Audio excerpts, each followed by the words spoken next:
everyone, and welcome to Pops and Hisses, a music podcast where we talk to bands you love, talk about concerts, and answer your burning music questions. I'm your host, Kevin Coffey, and in this episode, I'm talking to RJ Hale, drummer and vocalist for Grammy-winning rock band Halestorm. RJ and I talked about all kinds of stuff, but mostly we talked about Halestorm's new album, Back from the Dead, which is out May 6th on Atlantic. Halestorm's also on tour this summer. They're heading out on the road with Black Stone Cherry, Wolfgang Van Halen's Mammoth WVH, and Stone Temple Pilots. So check out their website, hailstormrocks.com, for more tour dates, ticket information, and the lineup for each date, which changes depending on where they are. It was really great to talk to RJ. I always love talking to that guy, and I'm excited for you guys to hear it. Real quick, I do want to remind you that you can listen to Pops and Hisses, the podcast, and find music news, reviews, and interviews at popsandhisses.com. But now it's time to talk to RJ Hale of Halestorm. Let's get into it. Yeah, so you guys are starting tour in just a couple weeks.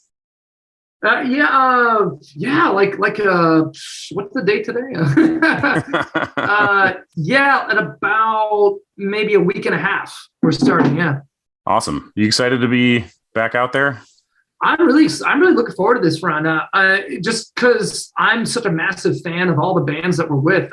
If you would have told me 10 years ago that Stone Temple Pilots would be opening for my band, I probably would have slapped you like Chris Rock. I would have just been like, not only does that sound insane, but that sounds blasphemous.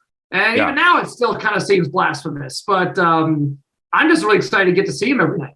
Yeah, the lineup's a lot of fun. That's a cool. For us on the other end, it's a good ticket to buy. It really is. You get to see everybody, have a really good time. It's a fun day of music.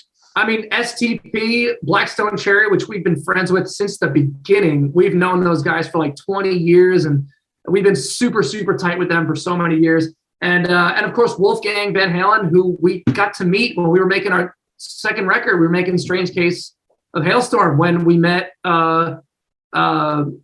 It was before Miss the Misery was even a song of ours.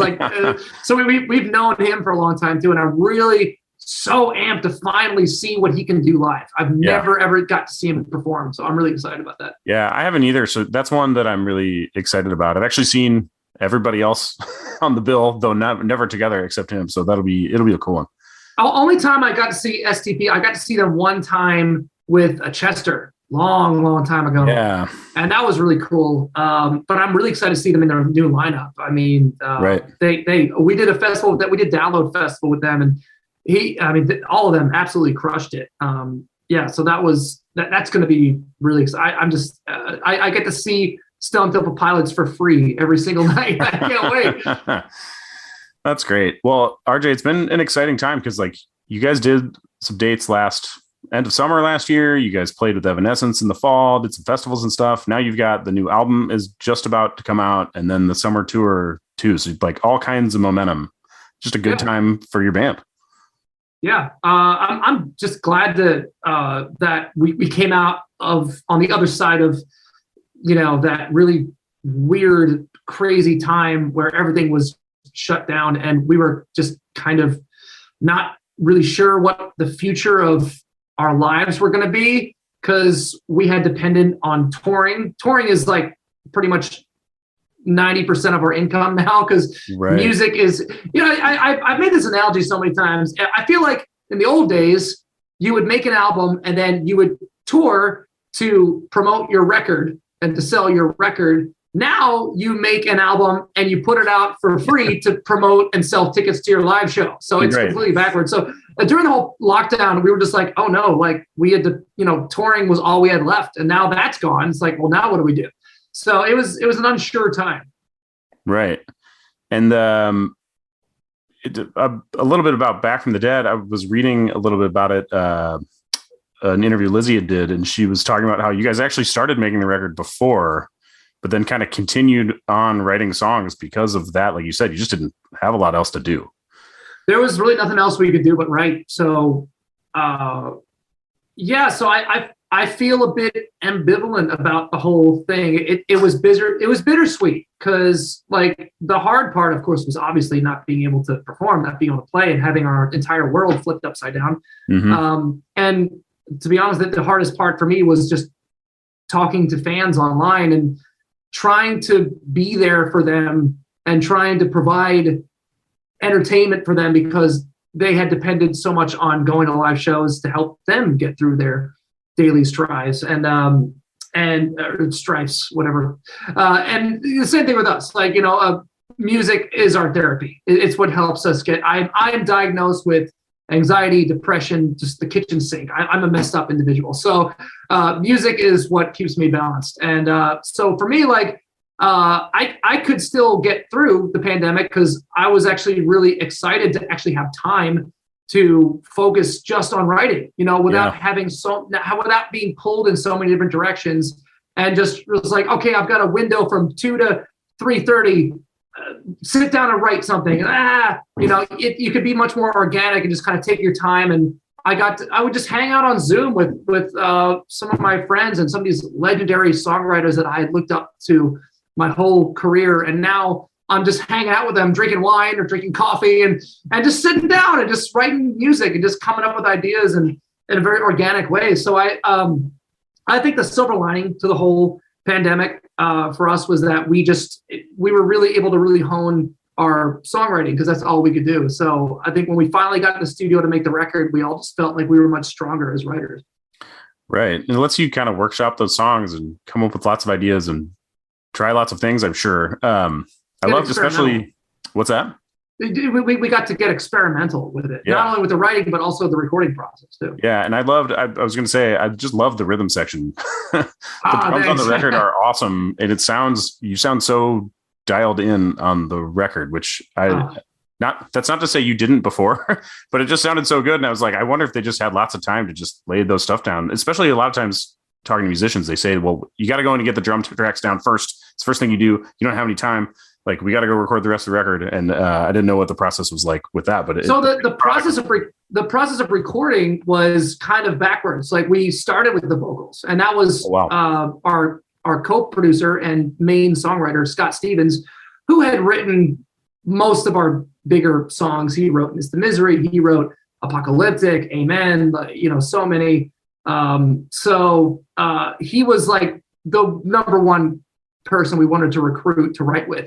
Mm-hmm. And he ended up kind of co-producing the record because he ended up producing the vocals over top of the demos. So, which was kind of beneficial for us because when it came time to then track in the studio, we had a better understanding of what the finished result was going to sound like. Right. That's really cool.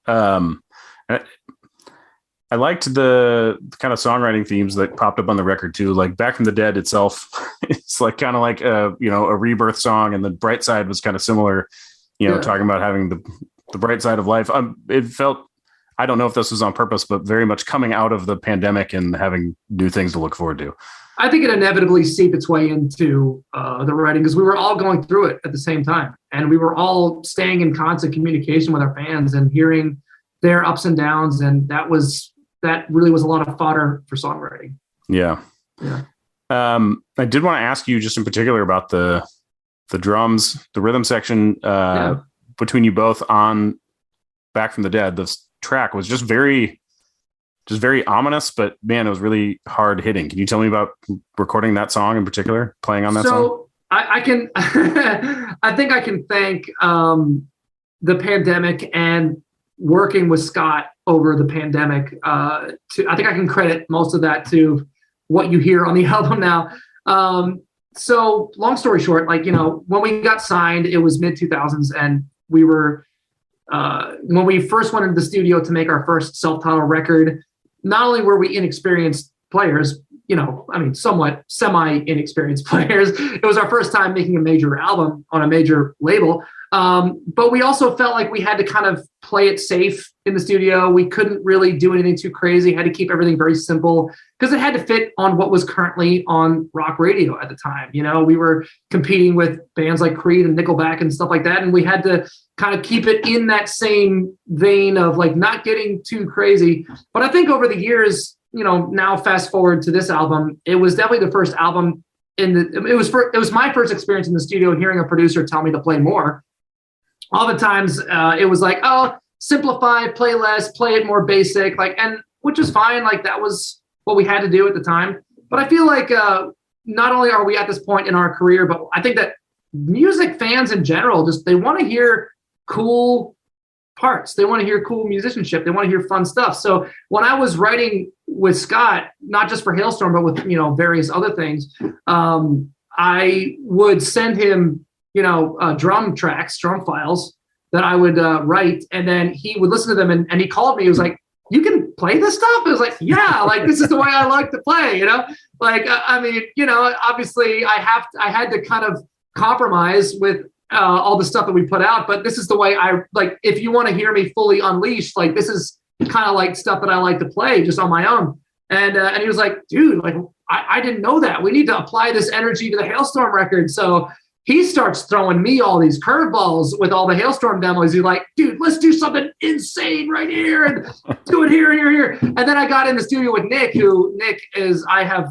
needs no introduction. He's one of the best producers and has worked with some of the most legendary drummers in the world. Dave Grohl, Braun from Mastodon, Neil Peart, Will Hunt, Ray Luzier, and of course, Taylor Hawkins, R.I.P. buddy. Yep. That's a conversation for another day because that was really devastating.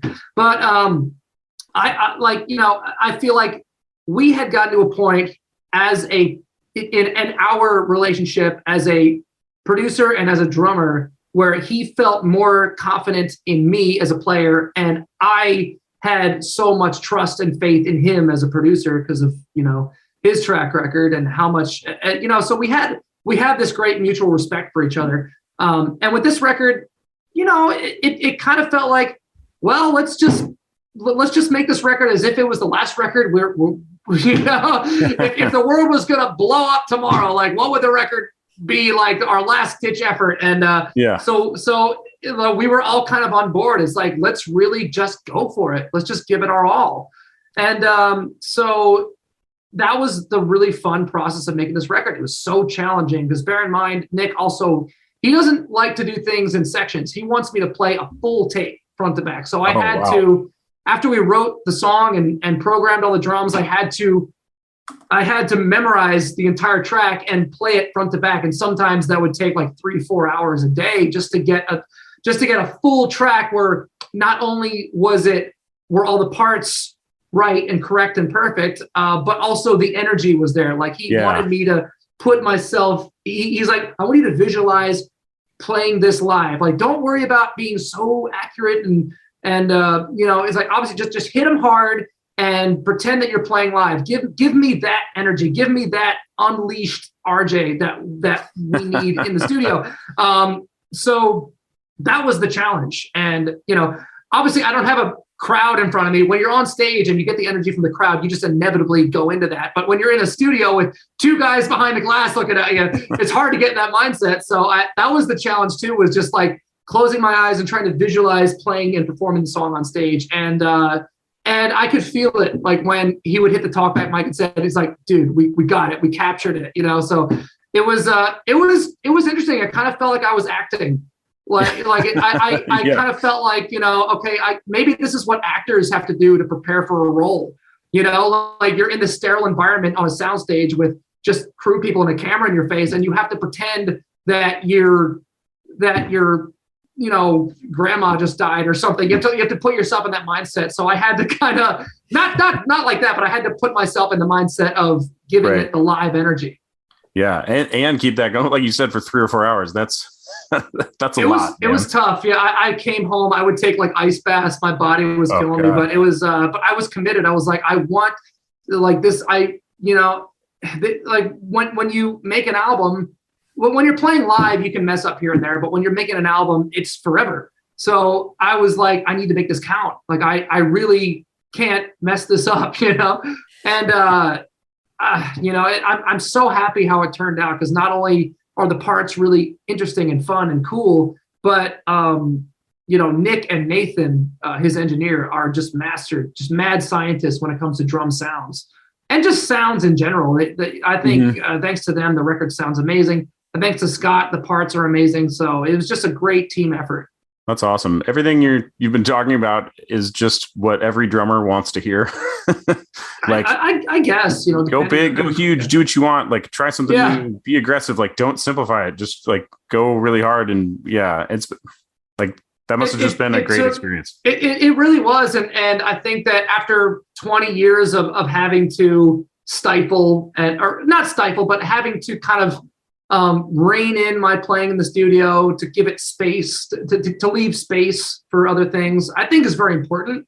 And I like, that's always kind of been our MO when we go into the studio, is like create space. So when we perform these songs in arenas, they don't sound like a jumbled mess. Like there's space, there's room to breathe. So, but yeah, when we started doing that on this album, we would listen back and be like, sounds kind of dull, honestly. Yeah. I think we need to, so, I don't know when the pivotal moment was, but just I think after working with Scott for the past year, and just him, I think also having more trust and faith in me as a player, I think all those things combined is what made the decision to be like, okay, scratch all that. We just want to, we want to give the listener energy. We want to keep them engaged. We want to give them something crazy and fun and interesting to listen to.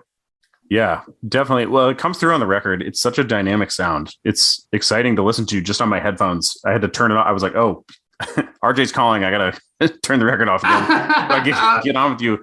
But it's just such a dynamic, big, full sound. It sounds so good. So I'm excited to see that live. I know you're not gonna be able to play the whole record start to back, start to finish. But are you excited to play these live, get these out in the crowd, and like you said, just kind of go for it? Yeah, we've been rehearsing them, and we're still rehearsing them. And this is our next challenge. Like, all of us are, when we were first getting together and trying to remember the songs and relearning them and figuring out how to play them live, that was when we all looked at each other and were like, man, we really made our bed, didn't we? So it's gonna be really. We're not quite there yet, but I have faith and confidence in us. I think by the time we hit the road, we'll have these songs down, and we're gonna slowly start putting the new ones in the set. And now that the new songs, it's funny. We had the same experience in the studio, because by the time we recorded Wicked Ways and songs like that, and songs like Bombshell, and we went back and retracked all the old songs and tried to up the energy. So now we're kind of in the same situation where we're looking at all the old songs now and thinking like, how can we because now there's such a stark difference between the energy level of the new songs and the simplicity of the older songs. So now we're trying to think of ways of bringing the older songs up to that level of energy. So all those things. Yeah. That's really fun, and do it without breaking yourselves, your arms, your voices. Yeah, and there were some of those moments where we looked at each other and we're like, now I understand why bands use backing tracks, because we don't use backing tracks, and we have to figure out how to make all these sounds just amongst the four of us, and that is one of the biggest challenges. A real big challenge for me too is playing all these crazy parts, and I'm doing so much singing too. Yeah, like there's so many vocal parts that I need to sing, and so many high notes and screaming parts, and so those are other gears that we hadn't tapped into yet. Yeah, well, I'm excited to see it when you guys get out here. It's gonna be exciting. For sure. I'm excited to play them. Yeah. and nervous. They're going to be tricky. I have to imagine for you too. I mean, like this is always in drumming. It's not something you're not used to, but the physicality of doing that and then doing that every night for a couple hours for 2 months has got to be a lot. It is, and it was. And, kind of going back to your other question of, what was the pandemic like for you? And yeah, I'll be honest, it was hard at times, but I honestly, I would be a complete liar if I didn't tell you that I did, kind of fully embrace the rest, because it's from 2009 to 2019. That's 10 years of constantly going. And that was just, my body was just deteriorating. Like my entire right side of my body was just getting messed up. My right shoulder, my right wrist, and then my right elbow started feeling it. So, the pandemic also kind of gave me a chance to like really focus on rehabbing my body, myself, and just learn how to maintain better. And I think that from now going forward, I have a better understanding of what I need to do to be able to continue to play the way I play. Because again, I made my bed by, coming out in my 20s and playing the crazy, being the crazy performer that I wanted to be, that I wanted to get better at. But as I got older, I'm just like, oh man, I'm having a hard time keeping up with this now. But now I feel like I'm just really focused on my health. I exercise every day. I eat healthy. I don't drink a lot. I have like wine or two at the end of the day. Get enough sleep. I have I do icing, conditioning, stretching, everything. And that's really just been really helping. I also have a drum kit that I warm up on before I hit the stage. So I feel really good and primed before we go on stage. And I used to have the thought in the back of my head when I would walk onto the drum kit on stage in front of 10,000 screaming music fans. And I hated the fact that somewhere in the back of my mind, like this voice was telling me, this is going to hurt. This is good. This is going to, you're going to be feeling this after the show. And I'm like, ugh. And I hated that feeling. Like, I feel like having the time to be able to focus on my health, and also now having touring being taken away, and now having a whole new appreciation for having it back. We don't take it for granted anymore. And I think that from here on going forward, I just want to keep that feeling. I want to keep that old excitement that I used to feel from when my sister and I were kids and we started playing. And I don't ever want to walk on stage and think like, okay, I'm punching into my job or falling into my routine. And, I mean, as soon as you hit the first note, all that goes away. But I hate the feeling of going up on stage and thinking about the painful repercussions of playing an hour and a half set on the drum kit. I don't want to feel that way. So as long as I do all the things I need to do to keep myself healthy and to keep myself so amped and buzzed to go on stage and just give it my all, then I'm going to do whatever it takes to keep that. That's awesome. Yeah, that's one of those silver linings, like you talked about, just a chance to rehab a little bit and take a new approach. And you and I are about the same age. I think I'm a little older than you are. And, those are those things that I used to do when I was in my 20s. And it was like, no big deal. And now I'm like, I probably ought to stretch before I go try this stuff. Yeah. So I mean, Josh is another one who's just, he's always played sports his life. He's very, very knowledgeable of, athleticism and stuff like that. He is very, very athletic. And the two of us together have kind of really helped each other stay on top of all that. Like we bring gym equipment out with us. So we'll just like set up like I got like a little travel gym, like a little pull-up bars, some adjustable dumbbells and a bench that we'll just set up in the parking lot. And we'll just do a workout in the parking lot. We'll get some sun, get some vitamin D. And then before and after we'll do stretching. We'll do, so we're just, we're in our 30s now. It's like, we gotta be on top of this, like we want to keep on doing this well into our 90s. So so now we're just taking it a lot more seriously because like now that we got it back, it's like, okay, like now we just got to do whatever. We can't lose this again. Like we gotta stay on top of it. It's that summer back to music. Everybody's on tour. Everybody's got a new record out. And if you're a music fan, it's just the best thing ever because it's all coming back. Yeah. Totally. I'm seeing that now. Not only are all the bands, including us, like really amped now and giving it even more than 110% on stage, but even the crowds too. And I think it's just that mutual appreciation and kind of realizing how important it really was to us before it all was taken away. And, after experiencing not having it, like I said, I was just talking to the fans online and just hearing about how much they missed it. And now it's back, how grateful they are for it and how grateful I am for it. We don't take it for granted anymore, cause you never know, poof, it could be all gone tomorrow. So make it count, make it, since we have it, really enjoy it and just don't take it for granted, really. Yeah. Those first times I went back to the first two shows I went to was just like a rush, like chills the whole time. Cause I know you don't really realize how important that is until it's gone. And then you go back and you're like, wow, like I really took this for granted. I know. And I'm so grateful for all the bands for doing virtual shows and just trying to do everything that they possibly could to keep just to keep everyone's morale during the pandemic. Cause God, so many people were going through such way more hardships than we went through. Cause you know who really felt it was our crew. because they fully depend on touring. When we would take time off to make a record, they would hop on with other bands and just to pay rent, just to pay their bills. So our crew really felt it even more so than us, and all of our fans that were in the service industry, all of our fans that depended on having to work in public spaces, having that taken away really, really hurt them badly. And so I just, when we were making this album and we were writing for it, all of that was fodder for song. Like all of that was inspired us to just do the only thing that we could was just try to just make music and try to just help people through their times with music, because music does heal. It really does help. It's not going to fix all your problems, but it can help you cope. So, that's all we can ever do.